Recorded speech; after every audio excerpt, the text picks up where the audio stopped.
I feel everybody I talk to and interact with about Skull and Bones is doing this. Why does this game suck so much? While I'm sitting and playing Skull and Bones, and I'm experiencing it like this.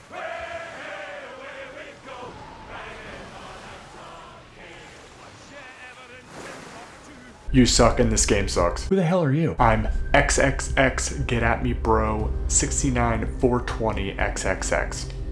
What are you doing here? I live rent-free in your head and I'm here to drop terrible comments when this shit video drops. Alright, do you mind if I just get through what I like, what I don't like about the game and kind of give a general overview? Is that fine? Whatever, bro. Well, I can't believe it's starting already.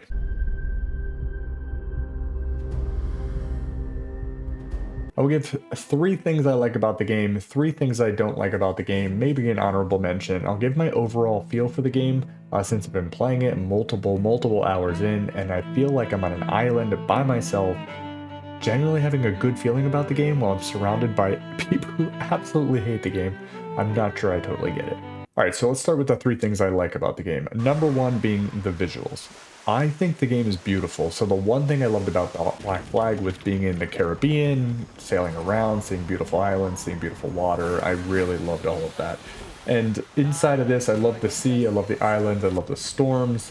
I also love seeing the villages and the different kind of factions and how they're represented throughout the islands.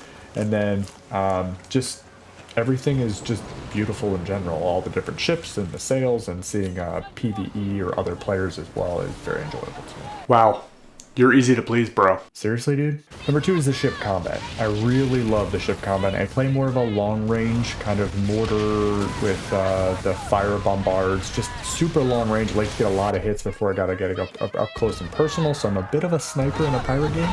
You would be a sniper in a pirate game. You're such a loser. Also enjoy the stamina management, the furniture, and kind of the combinations of all that stuff, and how you can kind of make your build very personal to what you're doing, whether you're going and picking up pieces of 8, or you're actually going for heavy combat against the DMC warships or anything like that. You can kind of adjust your build, and then combat in the storms is insanity. You know, when you're going in between the swells and you can't even take any shots because you can't see the enemy ship on the other side of the wave. I really enjoy that. I can't play a game that doesn't have slide cancel in the combat. Come on, bro. So number 3 of the things that I love is kind of the PvE help, where you can actually make a call throughout the arena or the map to get some help, whether that be plunders, bounties, or world events, or legendary heists, or whatever that is. I love jumping in and helping out other pirates.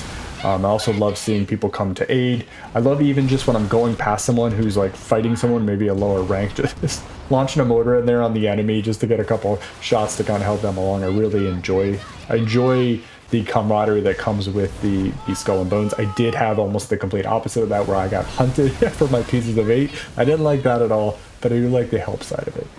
Dude, stop acting like you have friends. We all see right through you. These are the 3 things I don't like about the game. Number 1 is walking on land, which is quite irritating because it's part of the Assassin's Creed kind of group of games, and that entire series is all about parkouring, running quickly, climbing buildings, things like that. Everything in Skull and Bones on land, you feel like a fish out of water, literally. It's like you're labored walking up steps or walking down steps or walking up a hill. It is very frustrating. How does a game screw up walking? It is literally the easiest thing in the game. Unfortunately, I have to agree with you here. Number 2 of the things I can't stand about Skull and Bones is the resource gathering and the shipwreck treasure hunting type thing. Like, I hate how close you have to be to land. Some of the shipwrecks are like in a little nook and there's no reverse on these ships, so being within the proximity is kind of frustrating as well for me. The mini games and the kind of the resource gathering is quite irritating. I think it's a total waste of time, so I do not enjoy that part of it. Number 3 of the things I can't stand is that fast travel costs you silver. I don't really know why this exists. Bro, they do it because they want our real money and our virtual money. They want all the money. Microtransactions, they do want all of the money, so I can get to that point, but I guess it's to encourage sailing. It also keeps you out on the sea so that when you're doing certain missions, you are vulnerable to enemies, whether that be the AI or whether that is other enemy players with pieces of 8. So I'm assuming that's why. I just don't like that it actually costs you money to fast travel. I haven't wrapped my head around that. If you have any suggestions on why that would be in the game, please let me know down below. It is frustrating and irritating to me.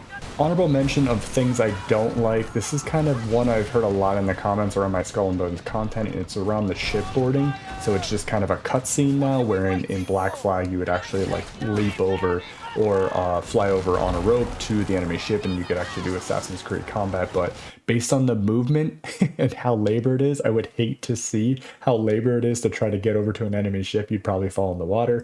So yeah, shipboarding, yeah. I wanted to get all up in somebody's ship with my golden musket skin. Alright, Warzone junkie, calm down. We don't need any of that, but I totally get the sentiments. The shipboarding is, it's missing. So my overall feeling of kind of what I expected and what we got on Skull and Bones is I wanted to take the nautical portion of Black Flag and get it expanded into its own game. So I was really focused on ship combat and ship cosmetics and ship adjustments with the weapons and the furniture and things like that. So we got a lot of that. The things we didn't get with the shipboarding and the more of the Assassin's Creed kind of close combat and countering and things like that. Obviously, we didn't get any of that. Everything inside of that is super labored. So I think I'm okay with that because I really wanted the ship portion of it. I did enjoy getting off the boat onto the islands and exploring. We didn't get any of that either. It's really only off of the disembarks where you can actually go to the individual islands. So wish I would have had more of the exploring side of the piracy, where this seems very, you can only go into the sections where you're allowed to go, which feels like they missed the boat there. So just like most of the Assassin's Creed games, they're very linear progression. I don't have a problem with linear progression games. I don't mind sticking to a regimen and having things to do. I kind of like task-oriented games. I'm not a big open world type person, so that doesn't bother me at all. I know that bothers a lot of people. They wanted more of an open game concept, but I'm okay with the linear progression. I do enjoy more of the laid-back feeling, like grouping up with friends and kind of just sailing around and doing your own missions while then grouping up and taking down a bounty or doing a world event. I think it's pretty great. So it's not like Warzone where you have to be so tied in and everything. You can actually kind of shoot the shit while you're playing the game and just not have to talk about specifically about the game and be so locked in. So I enjoy that. It's very communal type game in that sense, which I enjoy. Question I would like to ask to you and to the audience is, were you one of the ones complaining every time Skull and Bones got pushed back and going to Twitter, going to social media and voicing your opinion on that? Because if you were, then you kind of got to take some of this, because the audience pressure goes into some of the reasons that games get released early. Like, I'm a huge Battlefield person, and Battlefield 2042 got released way before it should have, and some of that I do believe was kind of community pressure. And they have deadlines, they try to hit those deadlines, and sometimes they should not be released, they should be pushed. And I know Skull and Bones was pushed a lot, and we're assuming that the different franchises inside of Ubisoft like share their schematics or blueprints, or I don't know code, but whatever the code is behind the scenes to share that in between games. I'm not sure that exists. I don't know. I can't answer that, but what I would say is if that doesn't exist, you can see how if they have to start from zero, they're coming out of the gate and maybe not being able to use some of the Black Flag stuff. I don't know that. But if you were complaining, realize that the game might have got released before maybe we're ultimately happy, and so we got what we wanted if we're going to sit there and complain that it's not coming out. I'll leave you with that. Overall, those are my thoughts around Skull and Bones. I'm enjoying it. I'm having a good time. I'm liking becoming a smuggler boss and having all of my gin and opium and factories all over the place, so I am enjoying that. Let me know down below if you agree or disagree, if you like to be in the hater section, or you're generally happy right now and gonna continue to build your smuggling empire. So if you like more Skull and Bones type content, certainly check out this video or playlist here.